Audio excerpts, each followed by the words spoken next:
Blessings and welcome back, everyone. Nico here with another installment of the Integrative Mysticism podcast. I am flying solo in this installment.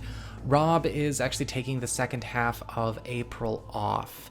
And that's just because he's got a lot going on with work and with travel right now. A lot of good stuff, but a lot of high maintenance good stuff that's demanding a great deal of his attention. So he'll be back in May. But you got me talking about a huge corner of my wheelhouse in this installment, and that is spiritual combat, psychic attacks, and energetic warfare. Now, in this particular installment, I want to focus on person-to-person spiritual crime, or person-to-person spiritual attacks, and we're going to save the more paranormal and parapsychological phenomena and entities and things like that for later on. And I think that Rob would probably be pretty heartbroken if I left him out of that discussion anyway. So we're going to basically be focusing on just person-to-person or person-attacking person discussions here. This is a topic that I used to bring up quite a bit a few years back, especially on my old channel, Scarlet Moon Magic. For those of you who don't know, like I said, this is a big corner of my wheelhouse. I used to do all kinds of house clearings and cleansings here in Washington State around the Puget Sound area, especially between 2005 and 2010. I actually cut my teeth in my magical practice on a lot of, let's just say, adventures that put me in situations where I was on the front lines of a lot of spiritual warfare. And so, you know what? There's a lot I can say about this. And one of the things that I've noticed about this topic is that when it comes to recent history, a lot of the discussions that have been out there, especially the last couple of years, seem to be either led by people committing psychic attacks or people who are wounded and screwed up by psychic attacks. And the problem with those being the dominating influences over this topic is that there really isn't any kind of scholarly or educational expanse to the discussion. It's really just talking about what happened. And so in this discussion, we're going to go way in depth. We're going to talk about how people attack each other all the time, advertently and inadvertently, how and where it can happen. We're going to talk about disambiguating different types of psychic attacks or spiritual attacks. We're going to talk about symptoms, of course, do a bit of a brush up on that. And we're going to be talking about tools for protection and ensuring your well-being. So when it comes to how people attack each other all the time, this is something where a lot of people need to understand. Not all psychic and spiritual attacks come in the form of these ritualized hexes and curses and dark magics being practiced in some attic or basement or cemetery. This is a circumstance where people are throwing or directing energy, whether they know they are doing it or not. A lot of the time when it comes to how people attack each other, there is a point where a certain thought or a mood or a desire is energized with a great deal of denser, lower frequency emotional energy and then directed upon a subject or a person or a target.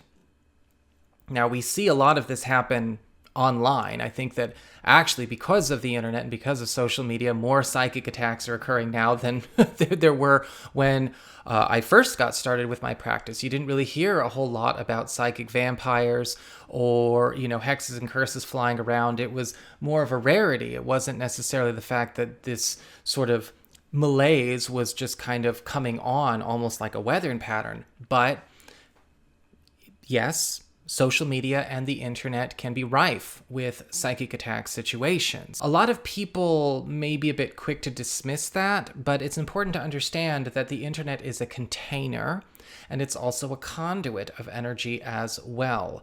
And so when we're thinking about things like forum dogpiling or stalking or harassment or people going apeshit on your social media pages or fights or any kind of obsessive or fixative behavior, that can lead to or precipitate psychic attacks or psychic injury very, very easily. And I think that a lot of people who may dismiss that don't really understand the mechanics of how magic works and how spiritual energy direction works. As a magical practitioner, I use pictures, photographs, avatars, and names to direct my workings all the time.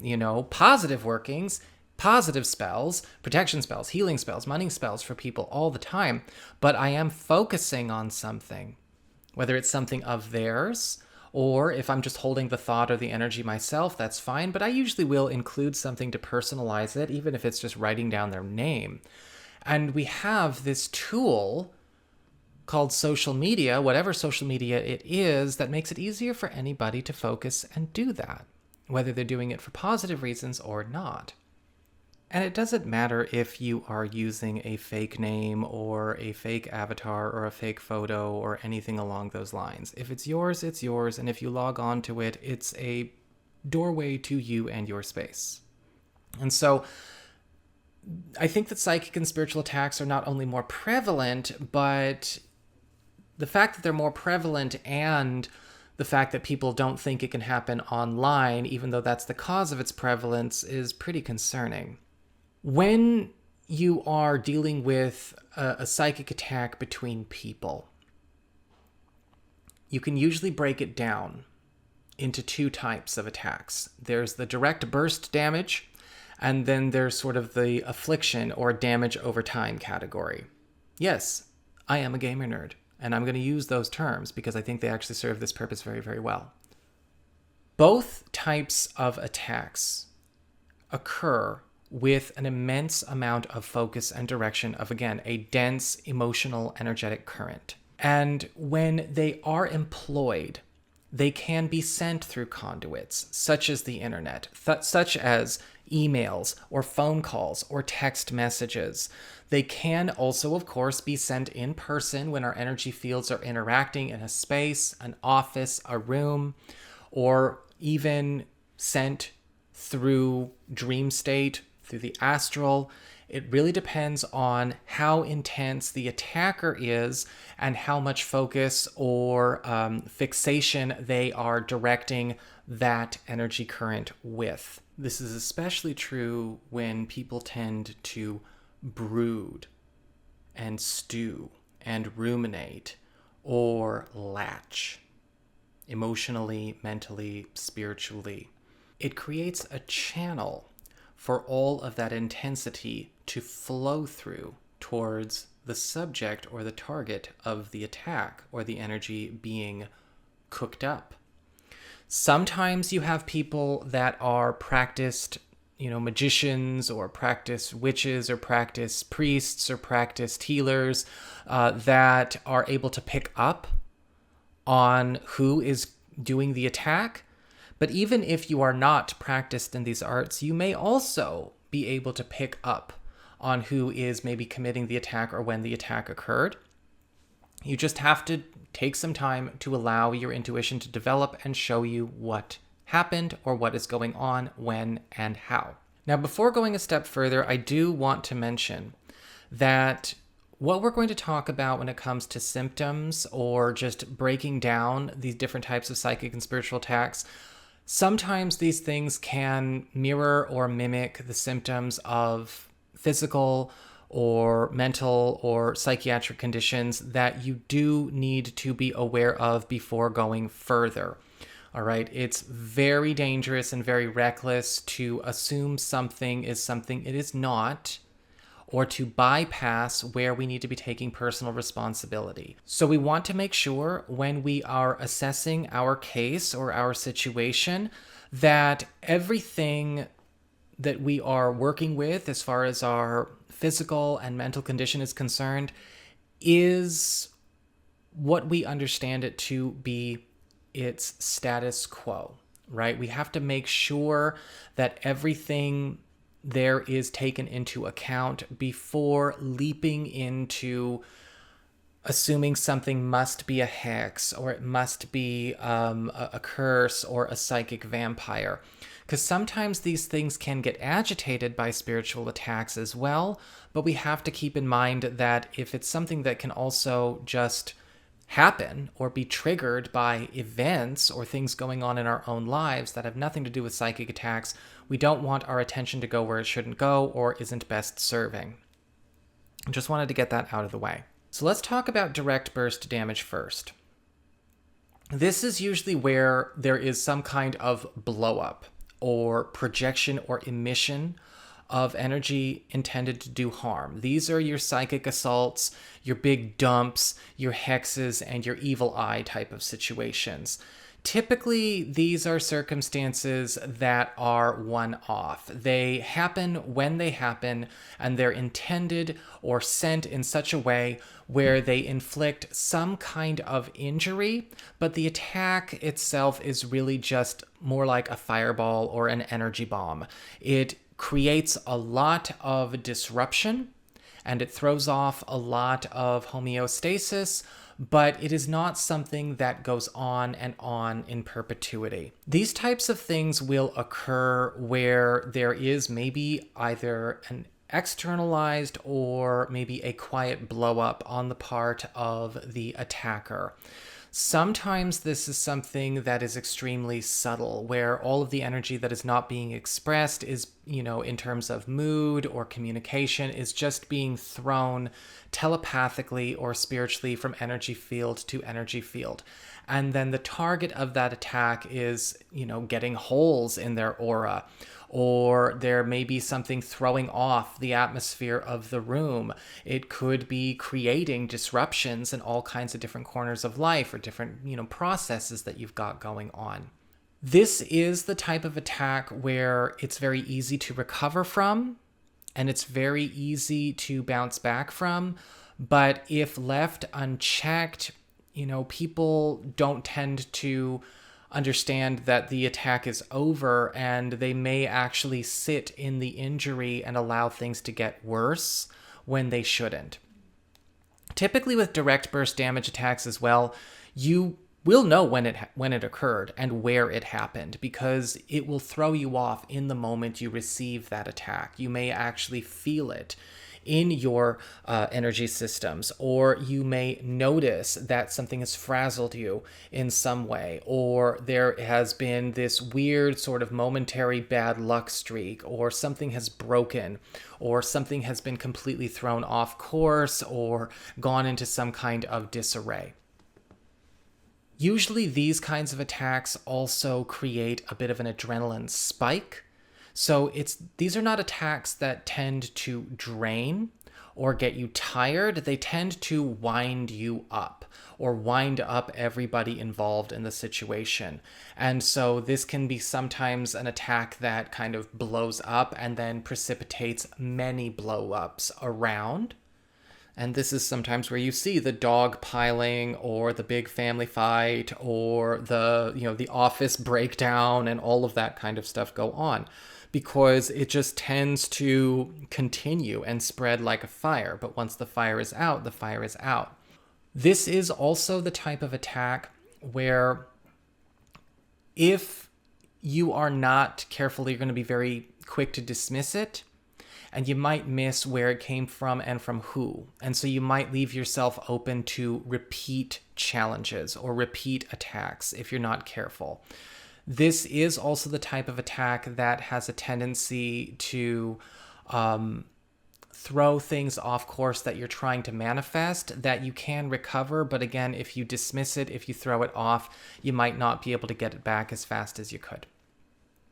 The other kind of attack, the affliction or damage over time kind of attack, is where we see a lot of drains, a lot of compulsion or mental manipulation, and curses occur. And this is where a lot of attachments also get formed as well. The low-key mental influencing, the vampire's thrall, the siren's song, the incubus attachment, or the succubus entanglement, that kind of falls into this in terms of like an energy or a quality. These types of attacks tend to leave you depleted, unfocused, and have a tendency to disturb your sleep and thought patterns in a very big way.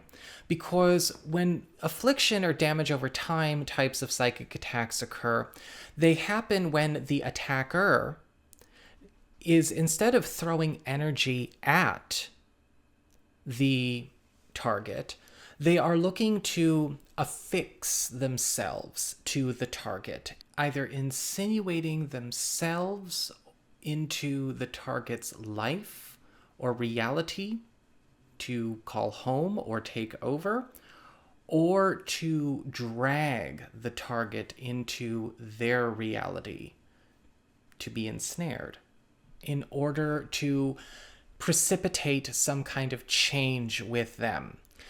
More often than not, they are directing some kind of command or some kind of need or some kind of obsession or fixation at them, which is creating a vacuum type effect, which can precipitate all kinds of sickness and disease.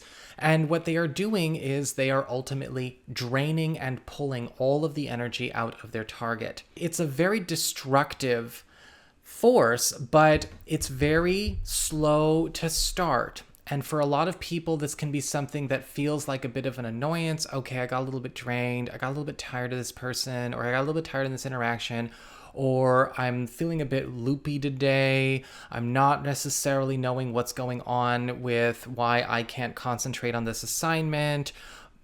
Pay attention, again, if everything is where it should be as far as your physical and mental health is concerned, then there could be a situation going on where maybe somebody is trying to get you to only focus on them, or again, do what they want, or give you what they think they need, that they are directing to you through that vacuum effect.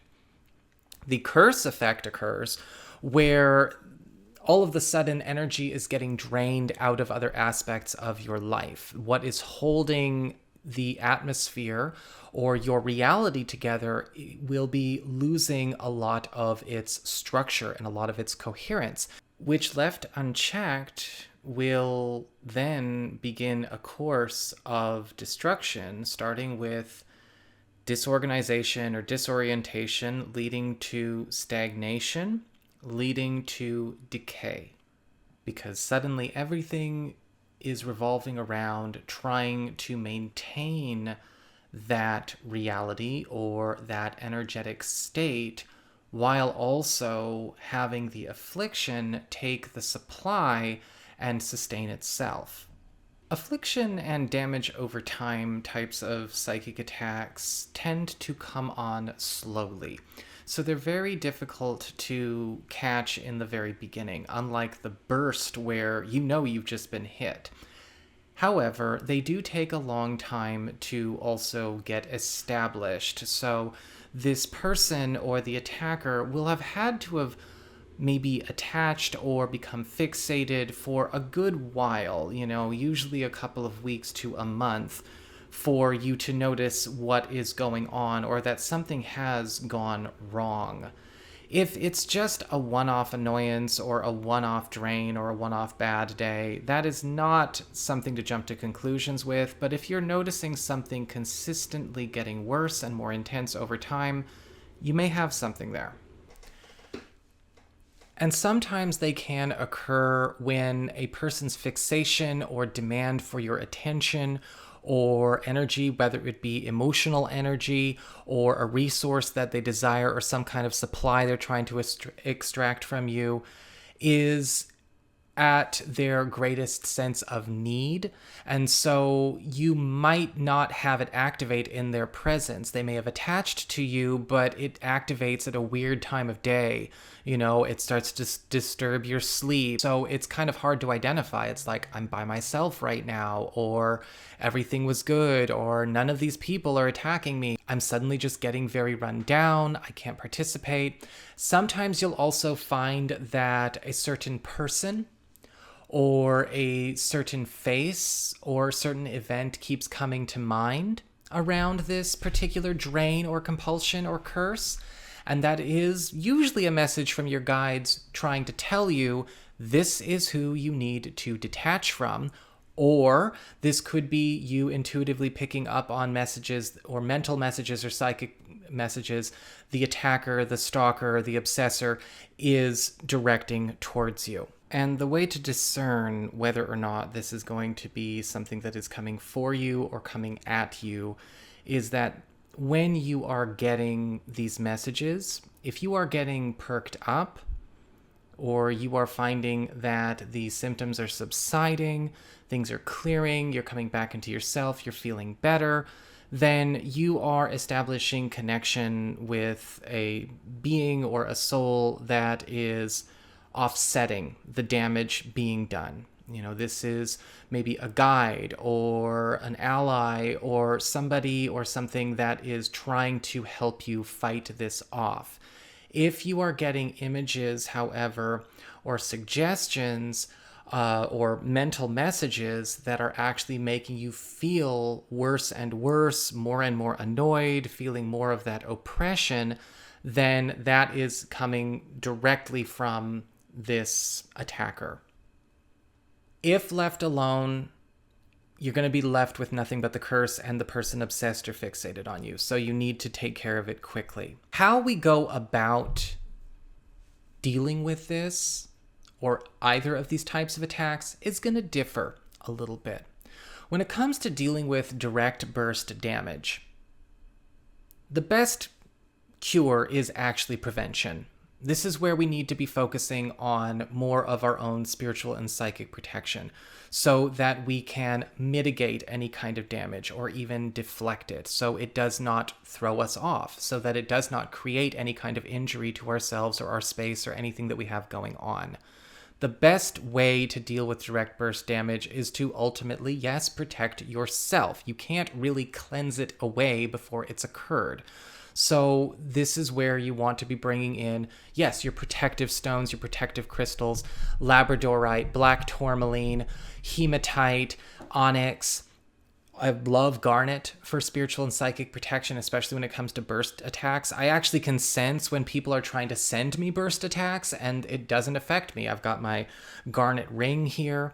I also love just using plain old clear quartz, programmed to amplify my protection fields to also assist with that.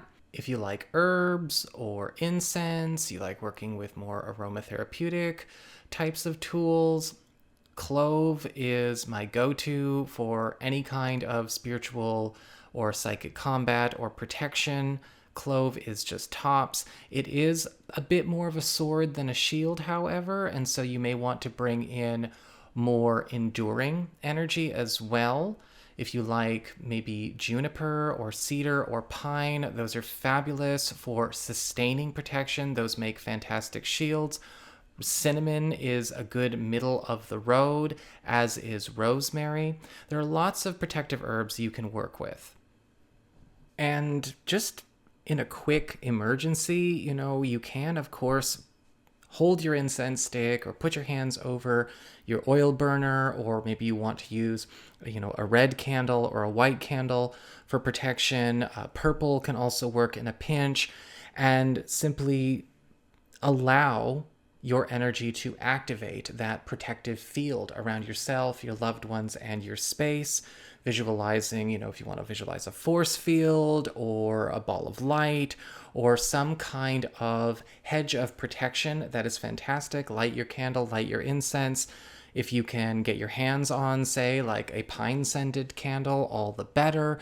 But make sure that you are working with something that is going to help hold that vibration for you.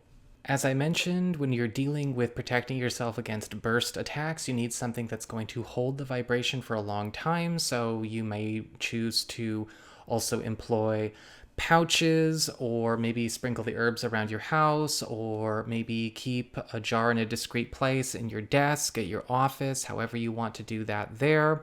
Or you may want to have, say, a dedicated candle or some dedicated incense to light when you know you're about to go into a difficult situation. If you are already recovering from some kind of burst damage attack, then it's time to do some work on repairing the damages that were done around you. First, of course, cleanse and clear your space. Whether you want to do that with sage or you want to do that with yerba santa or a cedar smudge, that's great. Sage just wipes everything, clears everything down to zero so you can reset and rebuild. Yerba santa is great, and so is cedar, because what they tend to do is they tend to cleanse and clear, but they also fill a bit of your bubble a little bit so there's a bit more resilience, adding a bit more protection. Your Basanta is also very, very helpful, especially in situations where you are also looking to clear any kind of imprints of the person, but you can do that with sage as well. If you can't use smoke for whatever reason, I'm not going to recommend people with COPD go and smoke out their houses. You can always cleanse as well with sound, bells, singing bowls, solfeggio frequencies. In particular, I like 432 hertz, just sort of get everything back to a nice clear neutral so that you can rebuild from there. And also make sure that you re-bless your space, right? Everything's been jostled around. We have to set up and refortify. Pay attention to where it's time to do a simple blessing, whether it's, re-anointing your space. If you anoint with oil, praying over your oil, sending energy into your oil, sending it, and anointing all of the major entrances as windows of your house, mirrors as well in the bathrooms. Or if you would like to, of course, fill the space with maybe new energy from a crystal grid, or if you like doing candle magic, just simply, a blessing with maybe a white candle or a gold or yellow candle to reset the positive energy in the space.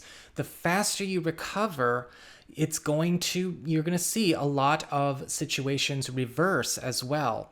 Because it's sort of like as soon as you catch the direct burst damage, you can auto correct what it may have messed up if you catch it quick enough. If you get it within a few days or even that day, which is better, it's almost like it never happened, but you have to be able to act quickly. Now, affliction or damage over time, drains, compulsions, and curses, we go about it in a bit of a different way. The first thing you need to do is cut attachments, cut and clear. Cut the cords. You need to cut off access to yourself, whether you want to do a cord cutting ceremony or a cord cutting bath. A very simple way to do this is to take a bath in either, sea salts or Epsom salts, or if you want Himalayan pink salts, that's fine as well. And just a little bit of lemon juice or maybe 1 or 2 drops of lemon essential oil. If you can get your hands on any kind of organic lemon or lemongrass body soap with Epsom salts in it, or if you have an organic lemon body wash or lemongrass body wash, those are pretty common, then you're good to go there as well. So whether or not you want to do that in the shower or you would like to just make a bubble bath out of it, there you go. That works too. Lemon and lemongrass, and even to an extent citronella, are time-honored plants used in cutting attachments and severing binds, uncrossing and eliminating bonds. And so allow yourself to, as you're bathing, whether you're in the shower or the bath, feel and visualize all of the energies that you're raising in that process, clearing and dissolving all of those tendrils, hooks, and cords from your being and getting absorbed into the water to be flushed down the drain. The salts will suck the attacker's energy and essence out of your field while also replenishing a lot of energy that you may have lost. And it is going to remove their emotional and spiritual presence from your space while you are being cleared. You then want to seal yourself up. If you want to do that all in the bath at the same time, maybe put a drop or 2 of some kind of, healing and protective oil in there with you. I do like rosemary for this, just 1 or 2 drops of rosemary, not too much. Or maybe you want to give your space a bit of a smudge again with that sage or that cedar. That's fine too. Just keep in mind, if you are dealing with a person that is constantly renewing an attachment and a drain, smudging with cedar and with sage is only going to provide a temporary relief. You're dealing with a spiritual attack that is coming over and over and over again. And that direction of need and that drain is not going to go away just because you cleansed it out once. Furthermore, more often than not, the first couple of times you detach someone or sever cords from them, they are going to come right back and try to reset it. It's almost like they felt the slack from the snap. And so you may even find that as you're doing a cord cutting as well, the guilty party may return to the scene of the crime. Don't allow yourself to get reattached. Because you may actually have messages of who and what is actually throwing you off. And you're going to be noticing whenever your mind or whenever your interactions occur with a certain person, you open their email, you open their text message, your body, your spirit is going to have a revulsion reaction to what attacked it. And so you want to pay attention to those hits. Why am I getting these intuitive messages? Is it time to take space, cut off contact? You can't cut your cords and clear yourself and then just renew the established connection again and again and again. Then, after you do all of that, it's time to rebuild and repair. This is easier work than I'm making it sound. All of this stuff can be done over the course of a day or two. It really just takes a bit of dedication. Other good tools for protection and cord cutting, lemon is very easy to come by as far as essential oil form, and in juice form, you can get that at most grocery stores. But another way you can also do cord cutting is to, get yourself some obsidian. Keeping obsidian in your fields, whether you're wearing it as a pendant or you're keeping it in your pocket or you are maybe keeping it in your bed space, that is going to continuously repel attachments from being made, because healthy spiritual connections don't require cords and attachments to be facilitated, right? They all go through the heart. There is no dense attachment mechanism. So no, just in case it needs to be said, obsidian's not going to repel or block healthy, spiritual, heart-centered connections. And so you can protect yourself by doing that as well. This is also going to require you, however, to be a lot stronger in how you fortify your space going forward until the attacker or the person prone to committing attacks is out of your life. And so you may want to establish, stronger protection grids around your space, whether you're doing that with sigils or maybe you are working with pouches or with bottles, or maybe doing a line of salt with some black peppercorns around your house, something that is going to hold a space of protection that's not going to permit those experiences to exist. Otherwise, the symptoms and the challenges are just going to get worse. If you need to uncross or repair any kind of, space or project or property that you have, digital or physical, or connection that you have that was damaged by either of these types of attacks, this is a time where you may want to take some time to meditate, send energy, do some prayers with either a white, as I said, or gold or yellow candle. Blue works in a pinch as well, to cleanse and uncross and purge a lot of any attachments or injuries that have been done to those there, and then maybe re-bless them, right? There's nothing wrong with immediately following a clearing, doing a money spell and just calling in more money, or doing a meditation on, abundance, or working on a crystal grid to expand your wealth opportunities, right? Take the attack as a cue to expand, whatever kind of attack it is. And you can also do the same thing with your love life. You can do the same thing with travel. You could do the same thing with your home. You could do the same thing with your business.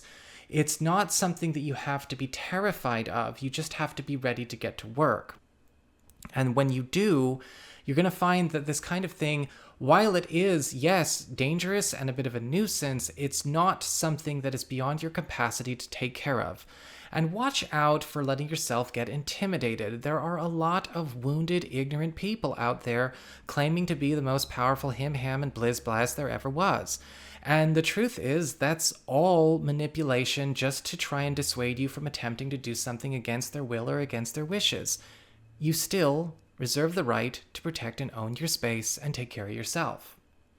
So I think we're going to leave this discussion as that. This was just intended to be a little chat for this installment of the podcast. If you enjoyed this, don't forget to like, share, and subscribe. You know I appreciate it, and we will be back discussing more matters of spiritual warfare and psychic attack. If you have anything more you would like to learn, or if you would like to expand your knowledge on protection tools, I do have videos on crystals and herbs on this channel as well. And if you have any more questions for different corners of this topic you would like me to maybe bring up in the near future, maybe I'll squeeze in another episode before Rob comes back, or he and I will tackle this as we get into May, leave a comment in the down bar below. I'll be reading.